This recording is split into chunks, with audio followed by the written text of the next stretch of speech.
It's that time of year again. Magic Ninja Entertainment has released Songs of Samhain Volume 4. This time it is called the Liminal Space. And today I'll be giving a full album review of it because I feel like this one is one that deserves to be talked about a bit more. But first, I'm going to get a couple things out of my way, get them out of my chest first. For one, the cover just seems very, I don't know if you would say lackluster. It feels like it doesn't have as much effort put into it as the first three does. Even the third one, even though it's like just a pumpkin face, it still has some sort of character to it. This one doesn't have anything like really saying liminal space to me. It's a lot of lines into like a vortex. I feel like it would have been cooler if they would have maybe done something with actual liminal spaces. I feel like that would have been a bit creepier. The next two things are kind of together. The price and the shipping of it is just bizarre. It was like $23 total for me to get this damn thing. And I was supposed to make this review when I had it because I figured, okay, if they are saying, hey, we have them right now, it wasn't a pre-order, then I would be able to get it within the week.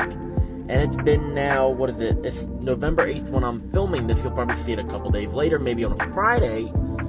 It'll be like pretty much 2 weeks almost since I ordered it, and it's not here yet. And that is concerning, as it is not a pre-order. Like, what's going on? It just shipped like 2 days ago. And the third and final thing before the music is the fucking availability of it. I normally don't really like to get mad about this stuff, because I do like the idea of sometimes having limited, releases, say like a record store day type thing. But this is only available digitally from October 27th to October 21st. So pretty much, if you're trying to find it now, you're shit out of luck.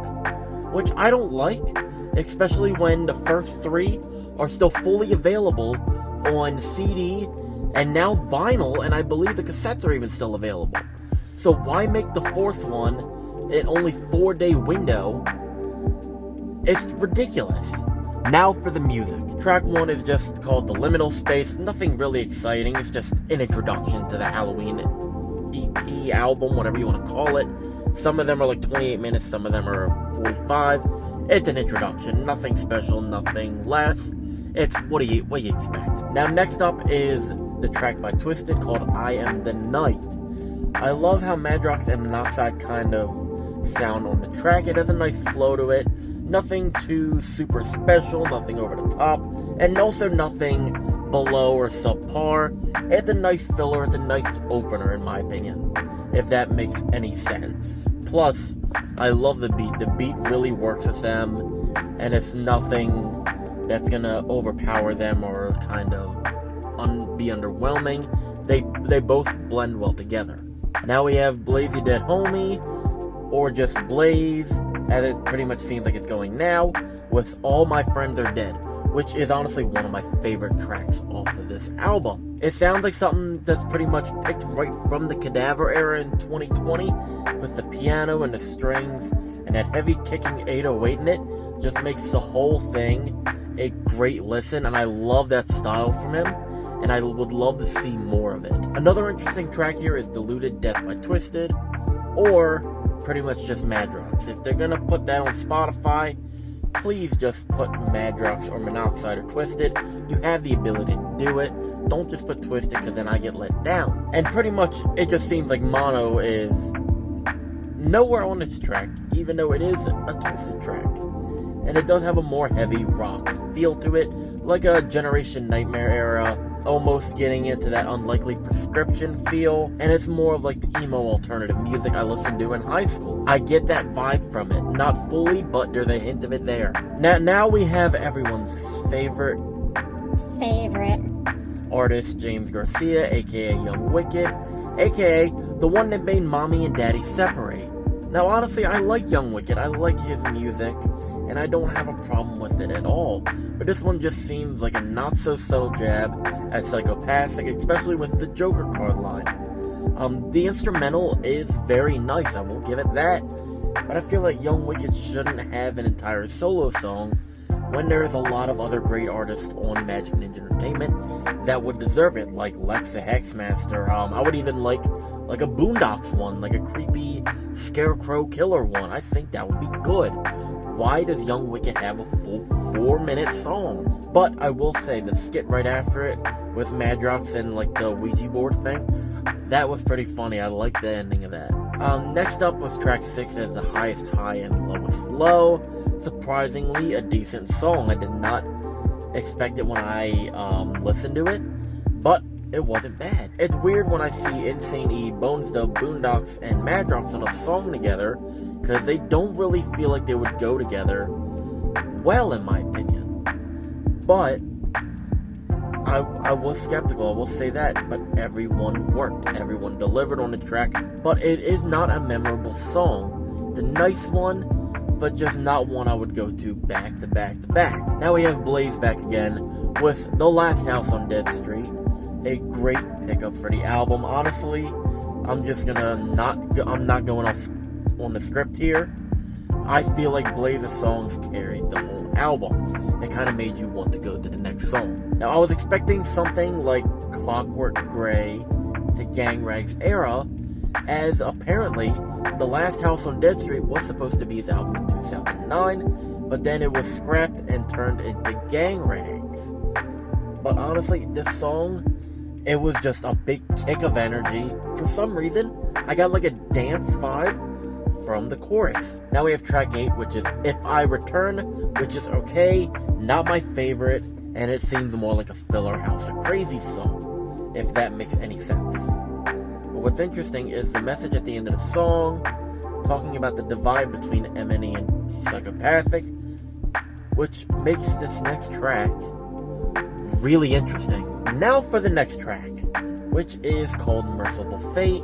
It's Blaze, Twisted, and ABK, or as it's listed on the CD and on Spotify, D4L, just those 3 letters and number. And it's honestly a great song off the album. It's one of the ones that I was not expecting to be, in my opinion, the one that just shoots through the sky pretty much. And if you really couldn't tell by listening to it, it seems more of like a revival of the Dark Lotus name.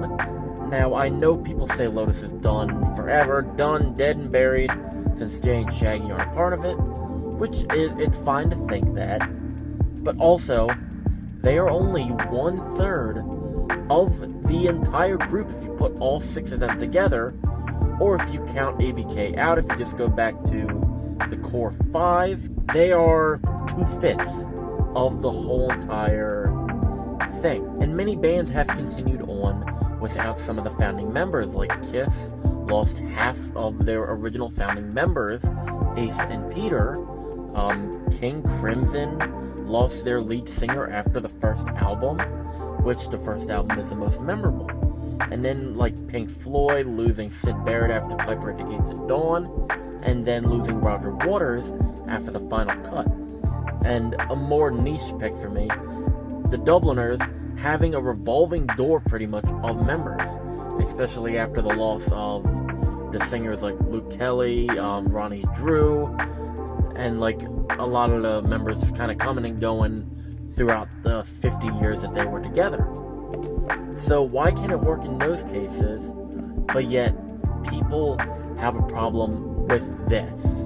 Personally, just coming from someone who loves the music, and I don't really care about the beef, the split, whatever the hell you want to call it. I try to keep out of it.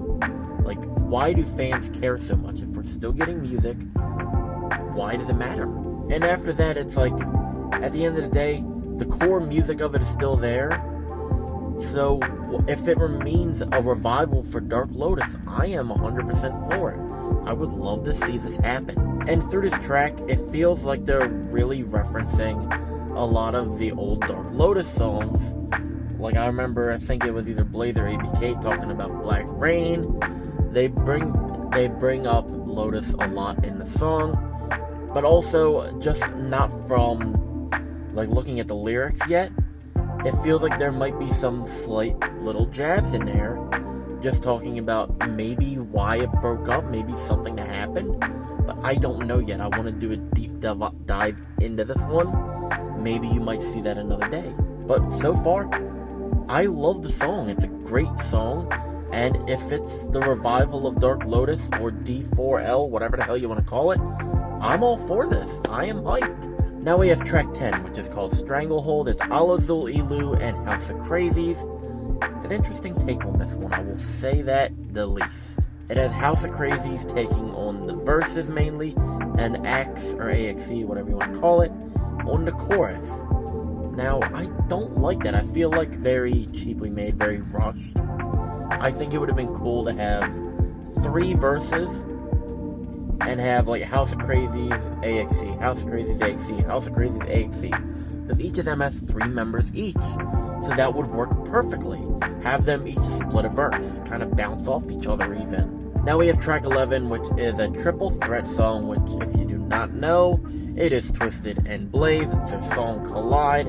And while better than the previous triple threat songs on Song Samhain 3, again, a really weak track. I feel like Triple Threat would be better if they went through and just made a full album. Why keep picking these and throwing like one here, one there, one here, one there on these albums, and they just feel like they're so far off from each other compared to what I would say is their best triple threat project, which is the self-titled from 2017, that had a great feel through it all.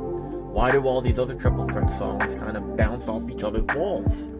There's no real consistency, and I feel like instead of putting 1 or 2 songs here or there for these albums, focus on an album. And again, this is a non-memorable track.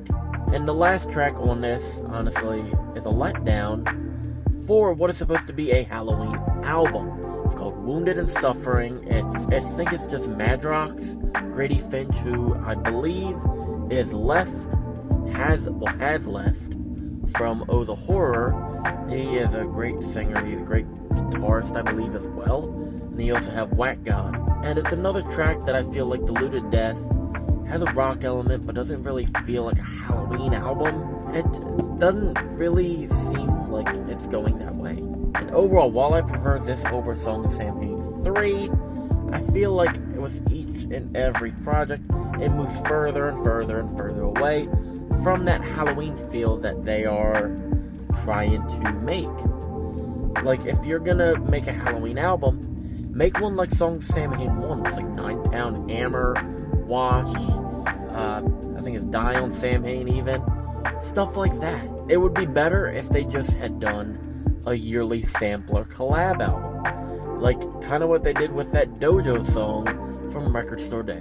Why not make the Dojo's, like, volumes or whatever? Do that instead of a Halloween one. And I feel like the songs, whether they're more Halloween-based or not, would be a better fit. And honestly, if I had to give it a rating, I would give this a 7 out of 10. I would give this a very good 7 out of 10. Because while it's not really a Halloween album, I feel, the songs that delivered. And they kind of carry the album. Blaze, I'm looking at you. You did magnificent on this one. Both of your songs bangers. Damn. So that'll do it for this one. If you want to see more reviews like this, or me even comparing some of the older songs, Samhain's, to this one, whatever, let me know down below. Like, comment, subscribe, share, do whatever I can. See you in the next one.